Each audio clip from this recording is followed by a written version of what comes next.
કેમ છો? Good morning મારા વાલા મિત્રો.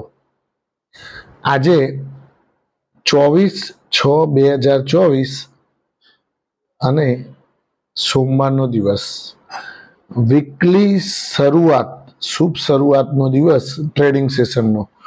5 ટ્રેડિંગ સેશન, એક પણ રજા નથી, કોન્સ્ટન્ટ બધા ટ્રેડિંગ સેશન ચાલશે. એમાં આજે સોમવારે બજાર કેવું રહેશે એના ઉપર આજે ડિસ્કસ કરીએ. પહેલી વાત તો બજાર આજે ગેપ ડાઉન ખુલશે, કારણ કે ગિફ્ટ નિફ્ટી આજે 90 થી 95 અંક નીચે કામકાજ કરી રહી છે. એટલે મિત્રો, ભલે નિફ્ટી નીચે કામકાજ કરશે 90 થી 95 અંક, પણ અંડર કરંટ જે શેર્સની અંદર જે ન્યૂઝ બેઝ શેર્સ છે એની અંદર આજે તેજી જોવા મળશે. મેં તમને ગઈકાલે લાઈવની અંદર પણ વાત કરી હતી કે ઈરડા શેર્સ આજે પોઝિટિવલી વર્ક કરશે, કારણ કે એફટીએસસી ઇન્ડેક્સમાં તેને સામેલ કરવામાં આવ્યો છે, પ્લસ 1500 કરોડ રૂપિયા એમણે ફંડ જૂટાવેલું છે એના કારણે. બીજું કે આરવીએનએલ, પછી ટીટાગઢ વેગન, આ બધા શેર્સ ઉપર થોડું ધ્યાન રાખજો. શેર્સ ઘણા સારા મુવમેન્ટથી કામકાજ કરી રહ્યા છે. બીજું મિત્રો કે આજે મેં તમને 3 દિવસ પહેલા એક કોલ આપેલો કે રત્નવીર પ્રિસિઝન એન્જિનિયરિંગ 128 રૂપિયાનો ભાવ હતો એ વખતે, અને આપણે કોલ આપેલો. અત્યારે 141 રૂપિયા ચાલે છે.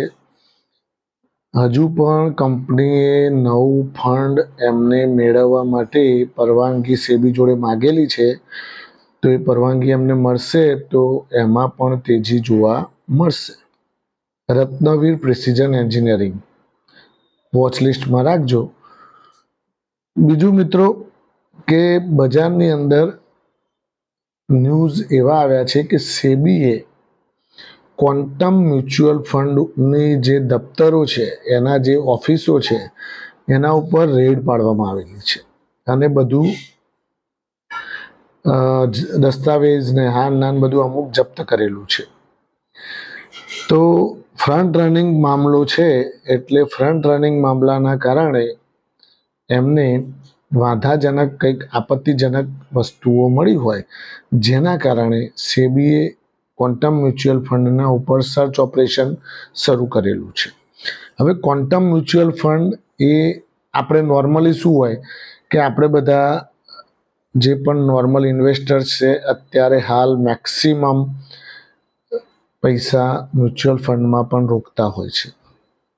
મ્યુચ્યુઅલ ફંડની અંદર પૈસા એક સેફ ઇન્વેસ્ટમેન્ટ તરીકે આ લોકો વિચારીને રોકતા હોય છે, અને આ ક્વોન્ટમ મ્યુચ્યુઅલ ફંડવાળાએ એમાં કઈ રીતનો મામલો છે એ સેબી અત્યારે જાંચ કરી રહી છે. હવે એના ન્યૂઝ સાંજ સુધીમાં આપણને એક્ઝેક્ટ માહિતી મળશે. બીજું કે અત્યારે જે બજાર 100 અંકના ટૂંકમાં ઘટાડા સાથે ખુલે તો સારા શેર્સમાં ઘટાડો દેખાય તો લેવાનું થોડું કરજો, કારણ કે જે તમે પ્રોફિટ બુકિંગ કરેલું છે એ ઘટાડો આવે તો થોડું પાછું પકડવાનું. તમારી જોડે પ્રોફિટ બુક કરેલું હશે તો તમારી પાસે કેશ આવેલી હશે, તમારી જોડે જે શેર માર્કેટના એકાઉન્ટની અંદર તમારા પૈસા પડેલા હશે તો એ ખરીદી શકશો. બાકી કંઈ ખરીદવા જવાના, ઘરેથી વારે ઘડીએ કેટલા પૈસા નાખ કરશો? એના કરતાં પ્રોફિટ બુક કરો, ઘટાડો આવે એટલે લઈ લો, પ્રોફિટ બુક કરો, ઘટાડો આવે એટલે લઈ લો. આવી રીતે પ્રોફિટ તમારા ખિસ્સામાં ખેંચતા રહો. કારણ કે આ લોકો એવું કહેવાના નથી કે હવે ભાઈ વેચો. આવું કોઈ તમને ટીવી વાળા તો કહેશે જ નહીં. ટીવીમાં તો જે એન્કરો બેઠા છે ને એ લોકો તો એમ જ કહેશે કે ભાઈ લો, હજુ લો, હજુ લો. અરે લો તો તમે કહો છો, પણ વેચવાનું ક્યારે કહેશો કે હવે આને વેચો? તમે વેચશો નહીં તો તમારા ખિસ્સામાં આવશે કઈ રીતે ભાઈ? મને તો એ સમજાતું નથી. તમારે તમારું પ્રોફિટ બુક તમારે જાતે ડિસિઝન લઈને વધારે નહીં. હવે માન લો કે ઈરડા છે, હવે કોઈ 150, 160, 170 ભાવના લીધેલા છે, અત્યારે 187 રૂપિયા બંધ આવેલો છે. આજે કદાચ પોઝિટિવલી મુવમેન્ટ બતાવે ને થોડું ઘણું 20% પ્રોફિટ બુક કરો તો શું ખોટું છે ભાઈ? ઉપર જશે તો બીજા 20% આપવા થશે, નીચે આવશે તો બીજા 20% જે વેચેલા છે એ લેવા થશે. ક્યાં ફરક પડવાનો છે? ઉપરથી પ્રોફિટ જ છે. પણ આવું બધું વિચારીને કામકાજ જાતે ડિસિઝન લેવાના. એટલા માટે તમે તમારી જાતે જ તમે ફંડ મેનેજર છો અને તમે તમારી જાતે જ એને ફંડને મેનેજ કરો. અને કયા શેર્સને કેવી રીતે ટેકલ કરવા એ મેં ગઈકાલે લાઈવમાં મેં તમને કહ્યા કે ટાટા સ્ટીલ, વેદાંતા, પછી ટાટા મોટર્સ, એક બીજો શેર મેં કહેલું ITC, HUL, Hindustan Unilever, ITC. આ બધા શેર્સ તો ભૂલતા જ નહીં. આ બધા હાથીઓ છે હો બજારના. હા, જ્યારે ચાલે ને ત્યારે તમને પકડવાય નહીં દે, આંગળીએ નહીં મૂકવા દે, એવા દોડશે. આ હાથી કહેવાય બધા. HDFC બેંક, રિલાયન્સ હજુ ચાલ્યો જ નથી. રિલાયન્સ હજુ ચાલશે તો એ બી ગાંડો થઈ જશે, બજારને લઈને દોડશે. એટલે આવું બધું ધ્યાન રાખો મિત્રો. બજાર છે એ કમાવા માટેનું છે. ગુમાવશો તો કોના કારણે? કે જે તમે આડાવડી ટિપ્સના માર્ગે ચડી જાઓ તો તમે ગુમાવશો. બાકી સારા સારા શેર્સ, એવું નહીં કે કીર્તિભાઈ કહ્યું એટલે લઈ લેવાનું.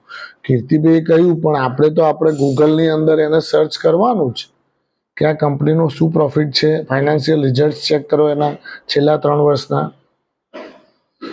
કેટલું એણે બેંકો પરથી લોનો ઉઠાવેલી છે એ જુઓ, કેટલું વ્યાજ ભરે છે દર 3 મહિને એ ચેક કરો.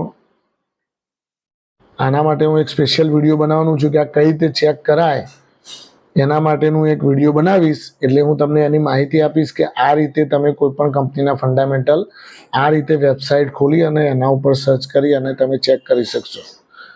એના માટે એક વિડીયો બનાવવાનો છું. તો એના માટે તમે એ વિડીયો તમે અવશ્ય જોજો, જેથી કરીને તમને એ કંપની વિશે તમે જાતે માહિતી મેળવી શકશો. Thank you very much. ખૂબ ખૂબ આભાર મિત્રો.